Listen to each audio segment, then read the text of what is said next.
Ayan, kasi nandito na tayo sa may airport. Ayan. Umaya na tayo mag-ayos ng bagahe kasi nga for nag-weighing tayo ng bagahe. Yes. May sobra tayo. Dami ko kasi bagahe. Oh. Tignan nyo lang naman guys. Oh. So, hindi ko alam kung paano gagawin ko dito. Magbabayad ako ng bagahe ko na lang. Never mind. Kunti lang naman yung sobrahan ko pero pwede pa naman i-check-in. Ano nang check-in natin? Gawan na lang natin yan ng paraan. Paano natin siya aanuhin. So, mag-love shout out sa inyong lahat, Team Academy. So, dito tayo sa may airport, waiting sa ating biyahe. So, while waiting, magkakape muna tayo. Kunin muna natin ang ating kape. Ayan, may kape tayo dito. Dito muna. And then, imumove muna natin dito natin. Para masyadong makaabala sa iba. Ayan. Ayan. Ating bag. There we go. Ayan o. Ang dami ko kayang mga bagahe. 3 bagahe. Then isa pang isang hand carry dyan. Tapos may prutas ako. Hindi ko alam kung pwedeng hand carry ang fruits. Ewan. So magtanong-tanong tayo. So kaya ang gawin ko na lang ito. Kunyari ito na lang yung handbag ko. Tapos yan yung hand carry ko. Pero hindi ko yun papatimbang. Ito lang yung papatimbang natin. Tapos tinanggalan ko na siya. Tapos yan. Ito na lang yung papatimbang ko. Ito yung hindi ko papatimbang. Kasi ano to nasa 8 kilos mahigit to. 9 kilos mahigit to. Tsaka ito yung handbag ko is nasa nasa around 2.9. Kasi nga pinagsasaksak ko dito yung mga mabibigat. Tapos ang gawin natin is hindi ko muna ipapakilo tong hand carry ko isa. Pag nag-check-in tayo is papakilo ko lang natin ang sa nating hand carry is ito lang para ganun lang paanohan lang dito kasi hindi naman sila pag nag-check-in ka na dito hindi nila may ibang airlines na stricto pero pag nag-check-in ka talaga dito pautakan hindi mo papakita lahat ng mga check-in baggage mo. Okay naman na magbitbit ka. Basta kaya mong bitbit lahat yung bagahe mo, wag lang na sobra-sobra. So, yun guys. Tingnan na lang natin mamaya pag nag-check-in tayo kung ano yung kakahinatnan natin. May sako bag naman tayong dala o dyan para tatry natin yung mga gamit natin. Ayaw ko naman na iwan. Siyempre, pinagsirapan ko. Nasobrahan ko masyado yung ko ng gamit. Kasi nga, sabi ko, dami kong sobra. Sige, bili na naman ako ng bili kahapon. Kabili na naman ako ng worth of 200 na chocolates na ipapamigay natin, papasalubong natin sa ating mga kamag-anak. Pero nasobrahan ko, sobrang madami talaga. So, try natin, tingnan natin. Mamaya pa naman tayo aalis. Pero magtatanong tayo kung pwedeng hand carry yung fruits na lang. Pero mamaya pa naman. Dito muna tayo, magkakape muna tayo. Diyan yung kape ko. Magkakape muna tayo. May love shout out sa inyong lahat. Diba? Coffee is life. Diyan lang. Coffee is life muna tayo. Antay ng may mag-aantay ng flight is magkakape muna tayo. Tinatagalog ko tong lalaki kanina kasabi ko kasi yung priority seat nag-upuan nila hindi pala siya kasi kala ko Tagalog yung salita niya, nagtagalog ako, naka-smile siya.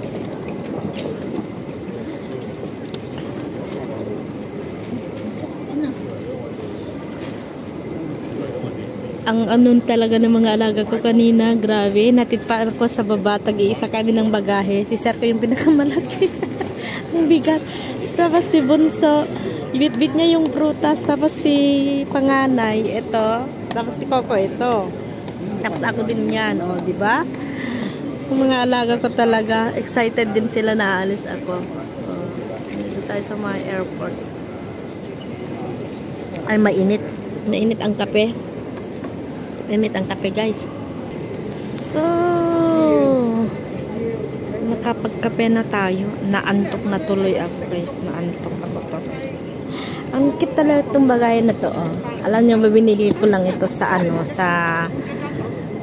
online. Binenta lang ng Chinese na namin, ng kapitbahay, ay sa online. Ng kapitbahay namin na building. Binenta niya ng $30 lang. Oh, di ba? Hindi mo mabibili ito ng 100 dyan sa online. Ang ganda niya, Philippines. Kaya nung nakita ko, sabi ko, ay, kukunin ko yan. Pero ang cover niya lang kasi, parang natatanggal siya. Kasi nag-ano na siya yung ano niya. Yung tawag dito, yung parang tape niya is naglumuwag na siya. So, ang ganda lang ng ano niya, ng gulong niya. Oh. Matibay. Matibay. O, mga ito. Pero ang yun na ba guys, ang nangyari dun sa gulong ng ano ko, yun o. Nasira siya. Na ano siya, na tawag dito, nabitak. Nabitak yung ano ng gulong ng ano ko. Oh. Nabitak siya. Patay tayo niyan. Hindi na yan nakarating sa ano, sa Pilipinas yan. Yung kasi taxi driver na nagbit-bit, binigla niya ba naman ang pinalaga pag yung bagahe? Kung mabigat kasi yan, around 27 kg ata yan. Ay, 30 plus.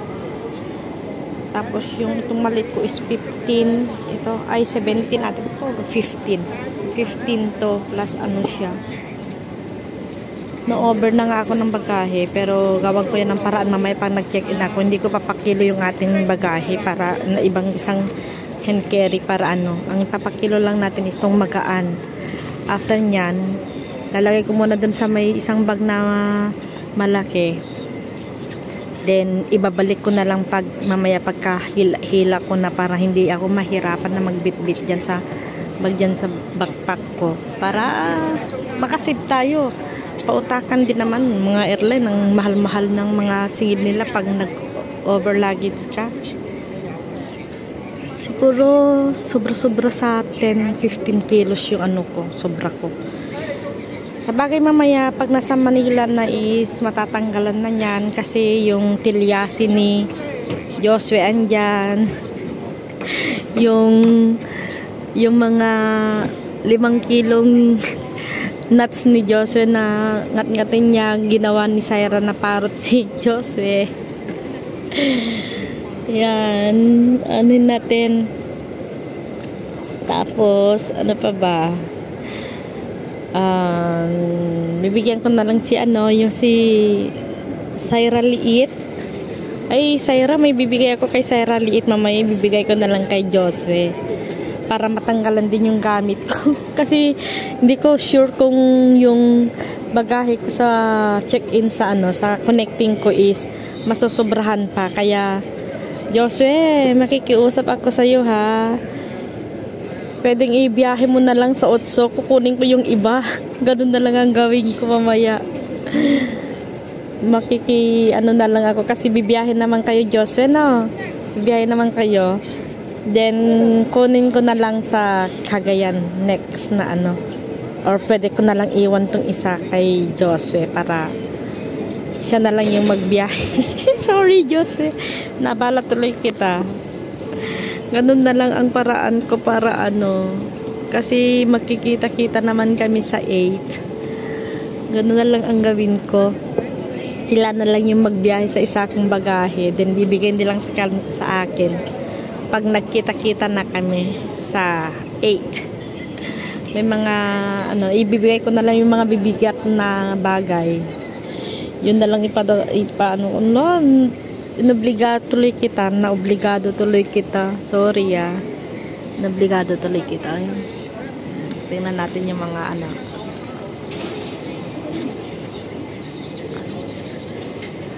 Ano ba yung flight natin? Is 5J. Ano natin ang 5J 111 115.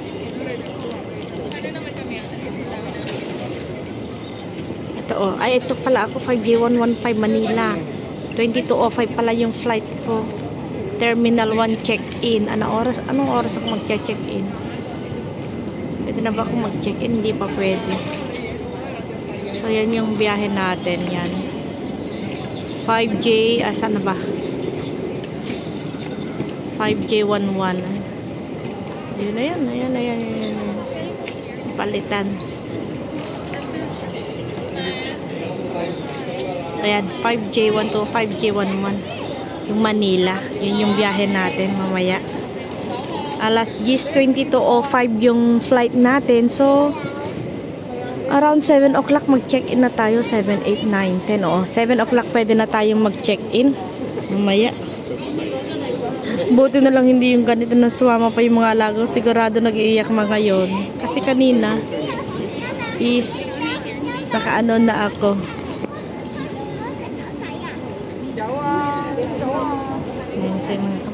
Anong oras yung flight nyo? Oo. Anong oras ka? Ay, parehas tayo.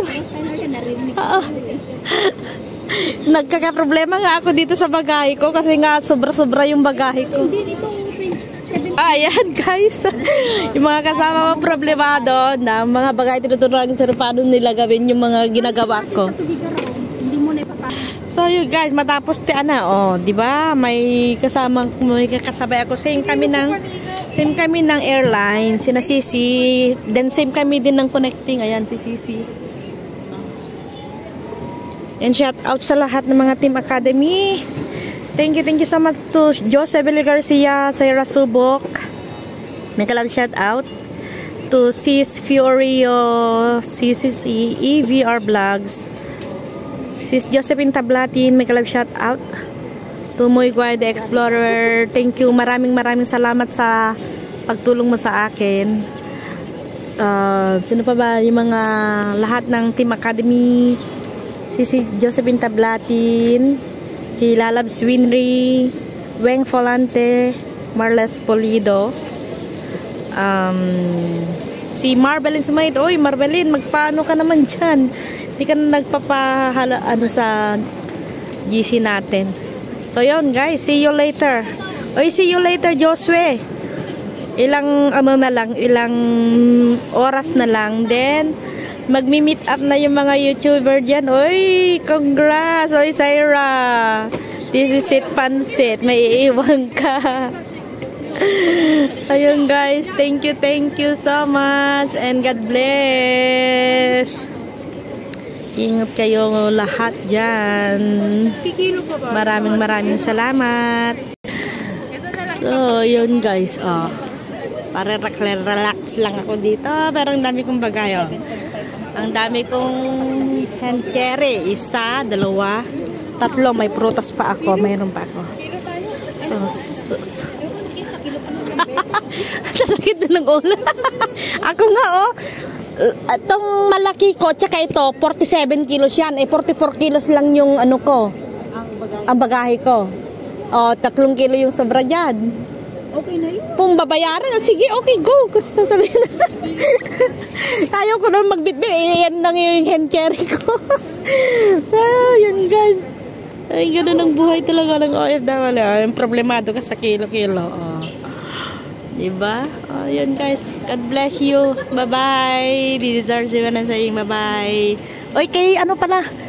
Shout out pala. Pahabol kay si Chuck's Vlog. Maraming salamat. Si Joyce Passion, tsaka sino pa ba yung isa? Sina Nanay Marlene, Nanay Marta, Josephine Tablatin, mag-love shout out. At tsaka sa inyong lahat na lang. Mag-love shout out sa inyong lahat. See you a bit. Ayan guys.